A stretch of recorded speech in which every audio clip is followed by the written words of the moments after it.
ವೀಕ್ಷಕರಿಗೆ ನಮಸ್ಕಾರ. 2028ರ ವಿಧಾನಸಭೆ ಚುನಾವಣೆಗೆ ಇನ್ನು 2 ವರ್ಷ ಬಾಕಿ ಇದೆ. ನೋಡಿ, ಈಗಾಗಲೇ ಆಡಳಿತಾರೂಢ ಕಾಂಗ್ರೆಸ್ ಪಕ್ಷ ಸಿದ್ಧತೆಯನ್ನು ಕೂಡ ನಡೆಸಿದೆ. ಅದೇ ರೀತಿ ಬಿಜೆಪಿ ಕೂಡ ತನ್ನದೇ ಆದ ತಯಾರಿಯಲ್ಲಿ ತೊಡಗಿಕೊಂಡಿದೆ. ವಿಶೇಷವಾಗಿ ರಾಜ್ಯಾಧ್ಯಕ್ಷರಾಗಿರುವ BY ವಿಜಯೇಂದ್ರ ಅವರು 100 ಸ್ಥಾನಗಳ ಲೆಕ್ಕವಿಟ್ಟುಕೊಂಡಿದ್ದಾರೆ ಎಂಬ ಚರ್ಚೆ ನಡೀತಿದೆ. 2028ರ ವಿಧಾನಸಭೆ ಚುನಾವಣೆಯಲ್ಲಿ ಗೆಲ್ಲಲೇಬೇಕು ಎಂಬ ಹಠಕ್ಕೆ ಬಿದ್ದಿರುವ ರಾಜ್ಯಾಧ್ಯಕ್ಷರಾಗಿರುವ BY ವಿಜಯೇಂದ್ರ ಅವರು 100ರಿಂದ 120 ಸ್ಥಾನಗಳ ಲೆಕ್ಕಾಚಾರವನ್ನು ಇಟ್ಟುಕೊಂಡಿದ್ದಾರೆ ಅಂತ ಹೇಳಲಾಗ್ತಿದೆ.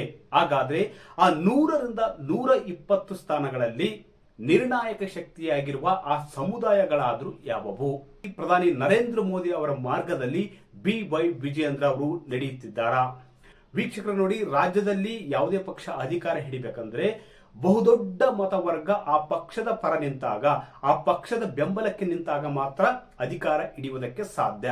2023ರ ವಿಧಾನಸಭೆ ಚುನಾವಣೆಯಲ್ಲಿ ಕಾಂಗ್ರೆಸ್ ಪಕ್ಷಕ್ಕೆ ಅಹಿಂದ ವರ್ಗ ದೊಡ್ಡ ಮಟ್ಟದ ಬೆಂಬಲ ನೀಡಿದ ಪರಿಣಾಮ ಕಾಂಗ್ರೆಸ್ ಪಕ್ಷ 136 ಸ್ಥಾನಗಳನ್ನು ಗೆಲ್ಲುವ ಮೂಲಕ ರಾಜ್ಯದಲ್ಲಿ ಅಧಿಕಾರ ಹಿಡಿತು. ಅದಕ್ಕೆ ಪ್ರಮುಖ ಕಾರಣ ಅಹಿಂದ ವರ್ಗದ ಪ್ರಶ್ನಾತೀತ ನಾಯಕರಾಗಿರುವ ಸಿದ್ದರಾಮಯ್ಯನವರ ಕಾರಣ, ಸಿದ್ದರಾಮಯ್ಯನವರ ವರ್ಚಸ್ಸು ಮತ್ತೆ ಅವರ ಮಾಸ್ ಲೀಡರ್ಶಿಪ್ ಕಾರಣ ಕಾಂಗ್ರೆಸ್ ಪಕ್ಷ ಬಹುದೊಡ್ಡ ಗೆಲುವನ್ನು ಸಾಧಿಸಿತು. ಅದೇ ರೀತಿ ಹಳೆ ಮೈಸೂರು ಭಾಗದಲ್ಲಿ DK ಶಿವಕುಮಾರ್ ಅವರ ಸಂಘಟನಾ ಶಕ್ತಿ ಮತ್ತು ಸಮುದಾಯದ ಬೆಂಬಲದಿಂದಾಗಿ ಬಹುದೊಡ್ಡ ಮಟ್ಟದ ಬೆಂಬಲ 2023ರಲ್ಲಿ ಕಾಂಗ್ರೆಸ್ ಪಕ್ಷಕ್ಕೆ ಸಿಕ್ತು. ಕಾಂಗ್ರೆಸ್ ಪಕ್ಷ 3 ವರ್ಷವನ್ನು ಪೂರೈಸಿದೆ. ಚುನಾವಣೆಗೆ ಇನ್ನು 2 ವರ್ಷ ಬಾಕಿ ಇದೆ. ಆದ್ರೆ ಕಾಂಗ್ರೆಸ್ನ ಶಕ್ತಿ ಯಾವುದಪ್ಪ ಅಂದ್ರೆ, ಕಾಂಗ್ರೆಸ್ನ ಶಕ್ತಿ ಏನಪ್ಪಾ ಅಂದ್ರೆ ಅದು ಅಹಿಂದ ವರ್ಗದ ಮತಗಳು. ಆದ್ರೆ ಈ ಮತಗಳ ಮೇಲೆ ಈಗ ಬಿಜೆಪಿ ಕಣ್ಣು ಹಾಕಿದಂತೆ ಕಾಣುತ್ತಿದೆ. ದೇಶದಲ್ಲಿ ಹಿಂದುಳಿದ ವರ್ಗದ ಮತಗಳನ್ನು ಕ್ರೋಢೀಕರಿಸುವ ನಿಟ್ಟಿನಲ್ಲಿ ಪ್ರಧಾನಿ ನರೇಂದ್ರ ಮೋದಿ ಅವರು ಮತ್ತು ಪ್ರಧಾನಿ ನರೇಂದ್ರ ಮೋದಿ ನೇತೃತ್ವದ ಬಿಜೆಪಿ ಈಗಾಗಲೇ ಭಾರಿ ರಣತಂತ್ರಗಳನ್ನು ರಚಿಸುತ್ತಿದೆ. ಅದೇ ರೀತಿ ಕೇಂದ್ರ ಸಚಿವ ಸಂಪುಟದಲ್ಲಿ 27 ಸಚಿವ ಸ್ಥಾನಗಳನ್ನು ಹಿಂದುಳಿದ ವರ್ಗಗಳಿಗೆ ಕೊಟ್ಟಿದೆ. ಈ ಮೂಲಕ ಮುಂದಿನ ಲೋಕಸಭೆ ಚುನಾವಣೆ, ಅದೇ ರೀತಿ ಮುಂಬರುವ ರಾಜ್ಯ ಚುನಾವಣೆಗಳನ್ನು ಕೂಡ ಗೆಲ್ಲುವುದಕ್ಕೆ ಈ ಒಂದು ಅಂಶ ಕಾರಣವಾಗ್ತದೆ. ಯಾಕಂದ್ರೆ ಕೇಂದ್ರ ಸಚಿವ ಸಂಪುಟದಲ್ಲಿ 27 ಹಿಂದುಳಿದ ವರ್ಗದ ನಾಯಕರಿಗೆ ಸಚಿವ ಸ್ಥಾನವನ್ನು ಕೊಡಲಾಗಿದೆ. ಈ ಮೂಲಕ ಬಿಜೆಪಿ ಹಿಂದುಳಿದ ವರ್ಗದವರಿಗೆ ಎಷ್ಟೊಂದು ಪ್ರಾಧಾನ್ಯತೆ ನೀಡುತ್ತೆ ಎಂಬುದು ಕೂಡ ಈ ಒಂದು ಅಂಶದಿಂದ ಗೊತ್ತಾಗುತ್ತೆ. ಅದೇ ರೀತಿ ನರೇಂದ್ರ ಮೋದಿ ಅವರ ಮಾರ್ಗದಲ್ಲಿ ಸಾಗುತ್ತಿರುವ ರಾಜ್ಯಾಧ್ಯಕ್ಷರಾಗಿರುವ BY ವಿಜಯೇಂದ್ರ ಅವರು 2028ರ ವಿಧಾನಸಭೆ ಚುನಾವಣೆಯಲ್ಲಿ ಹಿಂದುಳಿದ ವರ್ಗಗಳ ಮತಗಳನ್ನು ಬಿಜೆಪಿಯತ್ತ ಸೆಳೆಯಲು ಈಗಿನಿಂದಲೇ ಪ್ಲಾನ್ ಮಾಡಿದಂತೆ ಕಾಣುತ್ತಿದೆ. ನೋಡಿ, ಕಳೆದ 4-5 ದಿನದ ಹಿಂದೆ ಅಷ್ಟೇ ಹಾವೇರಿ ಜಿಲ್ಲೆಯ ನರೇಗಲ್ನಲ್ಲಿ ಒಂದು ಘಟನೆ ನಡೆಯಿತು. ಅದೇನಪ್ಪ, ಮತ್ತು ಸಮುದಾಯದ ಯುವಕನಿಗೆ ಅದು ಕಾರು ಹುಣ್ಣಿಮೆ ವೇಳೆ ಅಂದ್ರೆ ಹೋರಿ ಓಡಿಸುವಂತ ವೇಳೆ ಅನ್ಯ ಕೋಮಿನವರು ಒಂದಷ್ಟು ದಾಳಿ ಮಾಡ್ತಾರೆ, ಅವನಿಗೆ ಸ್ವಲ್ಪ ಹಲ್ಲೆ ಕೂಡ ಮಾಡ್ತಾರೆ. ಈ ಒಂದು ಹಲ್ಲೆ ನಡೆದ ತಕ್ಷಣ ರಾಜ್ಯಾಧ್ಯಕ್ಷರಾಗಿರುವ BY ವಿಜಯೇಂದ್ರ ಅವರು ಆ ಗಾಯಾಳುಗಳನ್ನು ಮಾತನಾಡಿಸುವುದಕ್ಕೆ ಆ ಆಸ್ಪತ್ರೆಗಳಿಗೆ ಹೋಗ್ತಾರೆ ಮತ್ತು ಸಂತ್ರಸ್ತ ಕುಟುಂಬದ ಮನೆಗಳಿಗೆ ಭೇಟಿ ನೀಡಿ ಒಂದು ಸಾಂತ್ವನವನ್ನು ಹೇಳ್ತಾರೆ. ಈ ಮೂಲಕ ಹಿಂದುಳಿದ ವರ್ಗದ ಸಮಸ್ಯೆಯನ್ನು ಆಲಿಸುವ, ಅವರ ಧ್ವನಿಯನ್ನು ಆಲಿಸುವ, ಅದೇ ರೀತಿ ಹಿಂದುಳಿದ ವರ್ಗದ ಮೇಲಿನ ದೌರ್ಜನ್ಯವನ್ನು ಯಾವುದೇ ಕಾರಣಕ್ಕೂ ನಾನು ಸಹಿಸುವುದಿಲ್ಲ ಎಂಬ ಸಂದೇಶವನ್ನು ರಾಜ್ಯಾಧ್ಯಕ್ಷರಾಗಿರುವ BY ವಿಜಯೇಂದ್ರ ಅವರು ನೀಡಿದ್ದಾರೆ. ನೋಡಿ, ಆಲುಮತ ಸಮುದಾಯದ ಯುವಕನ ಮೇಲೆ ಹಲ್ಲೆ ನಡೆದಿತ್ತು. ರಾಜ್ಯದಲ್ಲಿ ಬಹುದೊಡ್ಡ 3ನೇ ಅತಿ ದೊಡ್ಡ ಸಮುದಾಯ ಯಾವುದಪ್ಪ ಅಂದ್ರೆ ಅದು ಆಲುಮತ ಸಮುದಾಯ. 3ನೇ ಅತಿ ದೊಡ್ಡ ಸಮುದಾಯ ಯಾವುದಪ್ಪ ಅಂದ್ರೆ ಅದು ಕುರುಬ ಸಮುದಾಯ. ಈಗ ಸದ್ಯ ಕುರುಬ ಸಮುದಾಯ ಕಾಂಗ್ರೆಸ್ ಜೊತೆ ಗುರುತಿಸಿಕೊಂಡಿದೆ. ನೋಡಿ, ರಾಜಕೀಯ ಸಮೀಕರಣ ಕೂಡ ಈಗಾಗಲೇ ಬದಲಾಗಿದೆ. ಸಿದ್ದರಾಮಯ್ಯನವರು ಸಿಎಂ ಹುದ್ದೆಯಿಂದ ಕೆಳಗಿಳಿದ ಬಳಿಕ ಮುಂದಿನ ವಿಧಾನಸಭೆ ಚುನಾವಣೆಯಲ್ಲಿ ಕುರುಬ ಸಮುದಾಯ, ಆಲುಮತ ಸಮುದಾಯ, ಈಡಿಗ ಸಮುದಾಯ, ಅದೇ ರೀತಿ ವಿಶ್ವಕರ್ಮ, ಕುಂಬಾರ, ಗಾಣಿಗ ಮತ್ತಿತರ ಹಿಂದುಳಿದ ವರ್ಗದ ಜಾತಿಗಳ ಮತಗಳು ಯಾವ ಪಕ್ಷಕ್ಕೆ ಹೋಗುತ್ತವೆ ಎಂಬ ಕುತೂಹಲ ಇದೆ. ಯಾಕಂದ್ರೆ ಸಿದ್ದರಾಮಯ್ಯನವರು ಸಿಎಂ ಸ್ಥಾನದಿಂದ ಕೆಳಗಿಳಿದಿದ್ದಾರೆ. ಆ ಮತ ಬ್ಯಾಂಕ್ ಅನ್ನು ಕ್ರೋಢೀಕರಿಸುವುದಕ್ಕೆ ಕಾಂಗ್ರೆಸ್ನಲ್ಲಿ ಅಂತ ಪ್ರಯತ್ನಗಳು ನಡೆಯುತ್ತಿಲ್ಲ ಎಂಬ ಮಾತುಗಳಿವೆ. ಇಂಥ ಹೊತ್ತಿನಲ್ಲೇ ವಿಜಯೇಂದ್ರ ಅವರು ಕಾರ್ಯಾಚರಣೆಗೆ ಇಳಿದಿದ್ದಾರೆ ಎಂಬ ಮಾತುಗಳು ರಾಜ್ಯ ರಾಜಕಾರಣದಲ್ಲಿ ಕೇಳಿ ಬರ್ತಿವೆ.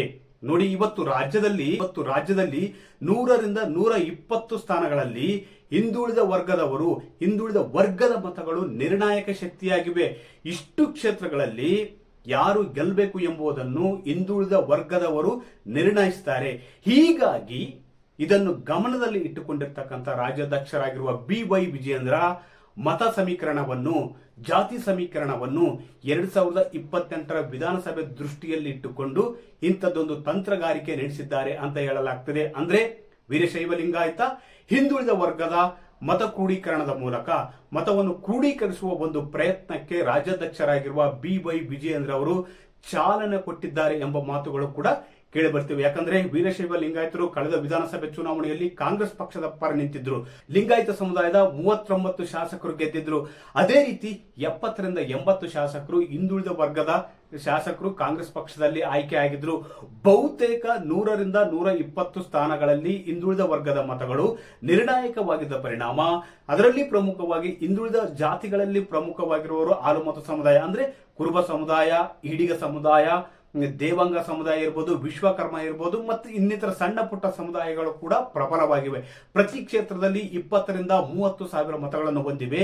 ಈ ಮತಗಳು ಅಲ್ಲಿ ಯಾರು ಆರಿಸಬೇಕು, ಅಲ್ಲಿ ಯಾರನ್ನು ಗೆಲ್ಲಿಸಬೇಕು ಎಂಬುದು ಕೂಡ ನಿರ್ಣಾಯಕವಾಗಿವೆ. ಹೀಗಾಗಿ ತಮ್ಮ ಮತ ಬ್ಯಾಂಕ್ ಅನ್ನು, ಬಿಜೆಪಿಯ ಮತ ಬ್ಯಾಂಕ್ ಅನ್ನು ಹಿಂದುಳಿದ ವರ್ಗದವರೆಗೆ ವಿಸ್ತರಿಸುವ ಮೂಲಕ 2028ರ ವಿಧಾನಸಭೆ ಚುನಾವಣೆಯಲ್ಲಿ ಕಾಂಗ್ರೆಸ್ ಪಕ್ಷದ ಆಡಳಿತ ವಿರೋಧಿ ಅಲೆಯನ್ನು ಬಳಸಿಕೊಂಡು ಅದೇ ರೀತಿ ಹಿಂದುಳಿದ ವರ್ಗದ ಮತಗಳನ್ನು ಕ್ರೋಢೀಕರಿಸುವ ಮೂಲಕ ಪಕ್ಷವನ್ನು ಅಧಿಕಾರಕ್ಕೆ ತರುವ ನಿಟ್ಟಿನಲ್ಲಿ ವಿಜಯೇಂದ್ರ ಅವರು ಇಂಥದ್ದೊಂದು ರಣತಂತ್ರ ರೂಪಿಸಿದ್ದಾರೆ ಅಂತ ಕೂಡ ಹೇಳಲಾಗ್ತದೆ. ನೋಡಿ, ಈಗಾಗಲೇ ಪ್ರಧಾನಿ ನರೇಂದ್ರ ಮೋದಿ ಅವರು ನೇತೃತ್ವದಲ್ಲಿ ಬಿಜೆಪಿ ರಾಷ್ಟ್ರಾದ್ಯಂತ ಹಿಂದುಳಿದ ವರ್ಗದ ಮತಗಳನ್ನು ಸೆಳೆಯುವಲ್ಲಿ ಯಶಸ್ವಿಯಾಗಿದೆ. ಅದೇ ರೀತಿ ಮಹಾರಾಷ್ಟ್ರ ಇರ್ಬೋದು, ಬಿಹಾರ್ ಇರ್ಬೋದು, ಪಶ್ಚಿಮ ಬಂಗಾಳ ಇರ್ಬೋದು ಮತ್ತಿತರ ವಿಧಾನಸಭೆ ಚುನಾವಣೆಗಳಲ್ಲಿ ಕೂಡ ಅದ್ಭುತವಾದ ದಿಗ್ವಿಜಯನ್ನು ಕೂಡ ಸಾಧಿಸಿದೆ. ಅದಕ್ಕೆ ಕಾರಣ ಏನಪ್ಪಾ ಅಂದ್ರೆ ಆಯಾ ರಾಜ್ಯಗಳಲ್ಲಿ ಆಡಳಿತ ವಿರೋಧಿ ಅಲೆ ಇರ್ಬೋದು, ಅದೇ ರೀತಿ ಹಿಂದುಳಿದ ವರ್ಗದ ಸಮುದಾಯ ಬಿಜೆಪಿ ಬೆನ್ನಿಗೆ ನಿಂತ ಪರಿಣಾಮ ದೇಶದಲ್ಲಿ 15ಕ್ಕೂ ಹೆಚ್ಚು ರಾಜ್ಯಗಳಲ್ಲಿ ಬಿಜೆಪಿ ಆಡಳಿತವನ್ನು ನಡೆಸುತ್ತಿದೆ. ಅದೇ ರೀತಿ ದಕ್ಷಿಣ ಭಾರತ ಕರ್ನಾಟಕದಲ್ಲಿ ಕೂಡ ಬಿಜೆಪಿ ಬಲಿಷ್ಠವಾಗಿದೆ. ರಾಜ್ಯಾಧ್ಯಕ್ಷರಾಗಿರುವ BY ವಿಜಯೇಂದ್ರ ಅವರು ಮುಂದಿನ ವಿಧಾನಸಭೆ ಚುನಾವಣೆಗೆ ತಯಾರಿಯನ್ನು ನಡೆಸಿಕೊಂಡಿದ್ದಾರೆ. ಅದರಲ್ಲೂ ವಿಶೇಷವಾಗಿ ಹಾವೇರಿ ಜಿಲ್ಲೆಯ ನರಗಲ್ನಲ್ಲಿ ನಡೆದಂತಹ ಈ ಒಂದು ಪ್ರಕರಣವನ್ನು ಇಟ್ಟುಕೊಂಡು ಮತ್ತು ಹಿಂದುಳಿದ ವರ್ಗದ ಸಮುದಾಯಕ್ಕೆ ಒಂದು ಸಾಂತ್ವನ ಹೇಳುವ ಮೂಲಕ ಆ ಸಮುದಾಯವನ್ನು ಸೆಳೆಯುವ ನಿಟ್ಟಿನಲ್ಲಿ ತಂತ್ರಗಾರಿಕೆ ರೂಪಿಸಿದ್ದಾರೆ. ವೀಕ್ಷಕರೇ, ಒಟ್ಟಾರೆಯಾಗಿ 2028ರ ವಿಧಾನಸಭೆ ಚುನಾವಣೆ ಬಿಜೆಪಿ ತುಂಬಾ ಗಂಭೀರವಾಗಿ ತೆಗೆದುಕೊಂಡಿದೆ ಮತ್ತು ವೋಟ್ ಸಮೀಕರಣ ಕೂಡ ಬದಲಾಯಿಸುವ ಒಂದು ಮುನ್ಸೂಚನೆಯನ್ನು ಕೂಡ ನೀಡುವಂತೆ ಕಾಣುತ್ತಿದೆ. ವೀಕ್ಷಕರೇ, ಈ ಮಾಹಿತಿ ಇಷ್ಟವಾದಲ್ಲಿ ವಿಡಿಯೋ ಶೇರ್ ಮಾಡಿ, ಲೈಕ್ ಮಾಡಿ, ಕಮೆಂಟ್ ಮಾಡಿ.